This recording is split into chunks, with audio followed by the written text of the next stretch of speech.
Hi friends, good morning. నేను మీ విజయవాడ అమ్మాయిని. ఈ కాకరకాయలన్నీ మా చెట్టుకే కాసినవండి పెరట్లో. వాటిని ఫ్రై చేసుకుంటున్నాను ఈరోజు.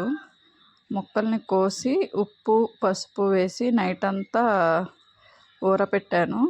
తర్వాత ఆయిల్లో డీప్ ఫ్రై చేసుకుంటున్నాను. ఊరపెట్టినప్పుడు వాటర్ లాగా వస్తాయి కదండి, అవి పిండేసి డీప్ ఫ్రై చేసుకుంటున్నాను. అట్లా గోల్డెన్ బ్రౌన్ కలర్లోకి వచ్చాక తీసుకోవాలి. మరీ కరకరలాడేటట్టుగా వేపుకోకూడదు, అలాగని మెత్తగా ఉండేటట్టుగా వేపుకోకూడదు అన్నమాట. తర్వాత తాలింపు వేసుకొని, తాలింపులో ఉల్లిపాయ కరివేపాకు, ఉల్లిపాయ నేను కొంచెం ఎక్కువగానే వేసుకున్నానండి.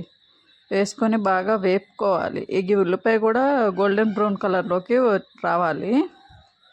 వచ్చిన తర్వాత ఆల్రెడీ మనం వేపు పెట్టుకున్న కాకరకాయ ముక్కలు ఉన్నాయి కదా, అవి వేసేసుకుంటున్నానండి. అవి వేసేసుకొని ఈ ఉల్లిపాయ ముక్కల్లో మగ్గ పెట్టుకోవాలి.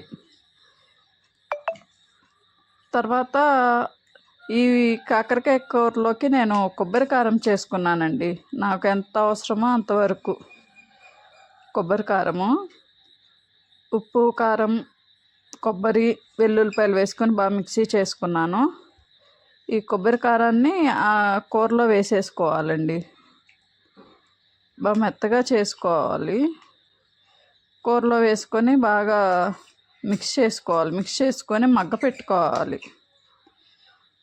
ఇంకా చేదు ఏమి ఉండవండి, చాలా బాగుంటుంది.